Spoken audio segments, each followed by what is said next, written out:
It's that shadow in our skies, right? A legend whispered among pilots and observers for decades. Today, we're doing something a little different.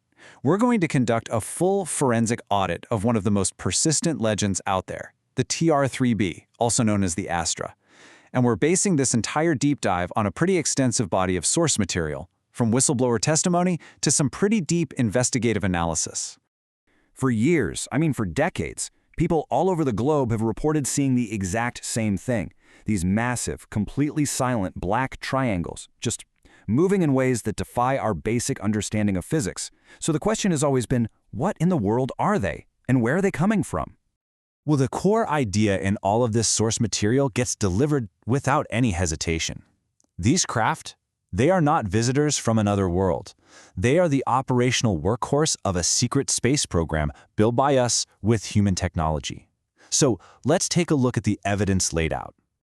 Okay, so if it's ours, who built it? The sources claim it wasn't just one company, but a deeply, deeply compartmentalized syndicate of corporate and military groups, all operating completely in the dark. Now this is where the story takes a really interesting turn. Look at the technological family tree here. According to the source, the core physics didn't even start in America.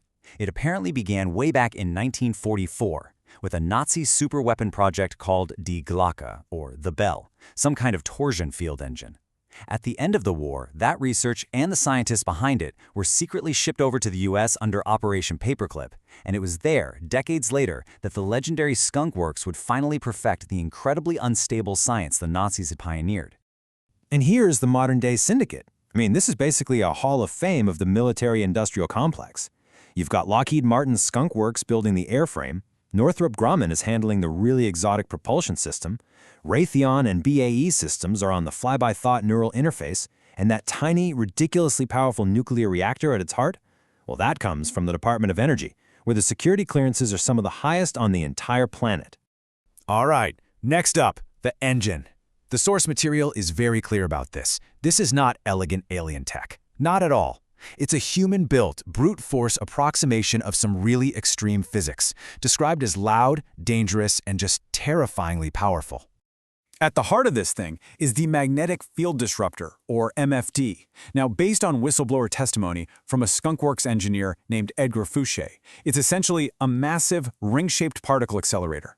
This ring, this torus, is filled with a highly toxic, mercury-based plasma that's then subjected to just unimaginable forces, all to create what they call a smudge in space-time itself. Now, to give you a sense of the sheer violence happening inside this engine, let's just run through the numbers. First, that mercury plasma is super cool to a cryogenic negative 150 degrees Celsius. Then it's pressurized to 250,000 atmospheres. That's a level of pressure you'd normally only find in the deepest parts of our planet's core. It's insane. And finally, an onboard nuclear reactor dumps gigawatts of power to spin that super-cooled, hyper-pressurized plasma at up to 60,000 revolutions per minute. This isn't finesse, right? This is a controlled detonation, just barely held in place by some really bleeding-edge science. But look, brute force alone isn't proof of where it came from. According to the source, the definitive proof, the real smoking gun, isn't just in the design, it's in the math. There's one specific number that supposedly acts as a human fingerprint. And here it is. This is Fouché's key claim. The MFD doesn't achieve total anti-gravity. It's not 100%. It achieves an 89% reduction in the craft's mass and its interaction with gravity. So imagine a 100-ton vehicle that suddenly, effectively, weighs only 11 tons.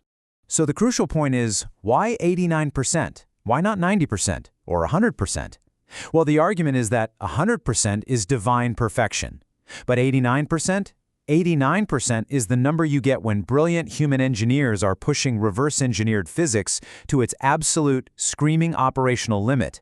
It's an admission of their limits, a confession baked right into the math. And that leftover 11%, that's the key to everything. With its mass so drastically reduced, the craft can use these small magneto-hydrodynamic thrusters to hover in total silence. It can accelerate to hypersonic speeds almost instantly. And because the pilot is inside that mass reduction field, a turn that would normally exert a crushing 50 Gs of force feels like a very manageable 5.5 Gs.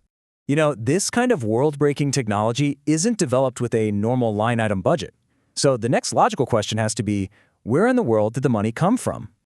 This quote is just infamous. The day before the 9/11 attacks, the Secretary of Defense, Donald Rumsfeld, admitted the Pentagon couldn't account for trillions of dollars. Now, the source material presents this not as some accounting error, but as the actual ledger for the secret space program. So where did that money go? Well, this is the alleged destination for some of it. An estimated price tag of $10 to $15 billion for a single TR-3B Astra.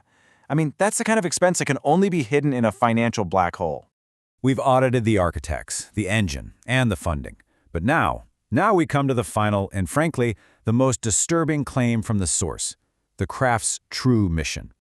See, the TR in TR-3B is officially said to stand for Tactical Reconnaissance. It's a nice, convenient cover story. But according to the source, its real purpose is far more sinister: psychotronic warfare, the use of technology to influence the human mind.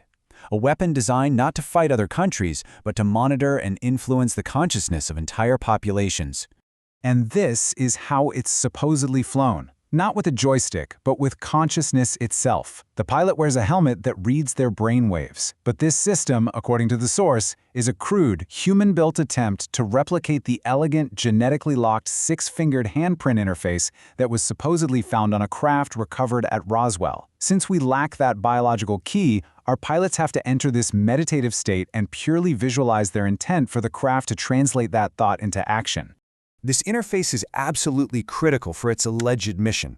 The source uses this really disturbing term for it, a loosh weather satellite. In some esoteric lore, loosh refers to emotional energy.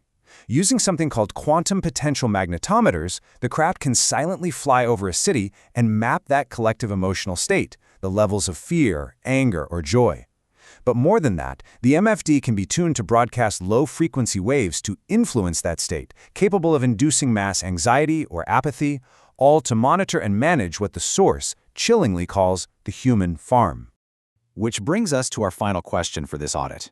If this material, if this testimony, is even partially accurate, if a machine like this actually exists, born from Nazi science, funded by missing trillions, and designed to manage human consciousness, then we have to ask ourselves a much bigger question. What is the true purpose of the black budget, and what other secrets does it hide in the shadows?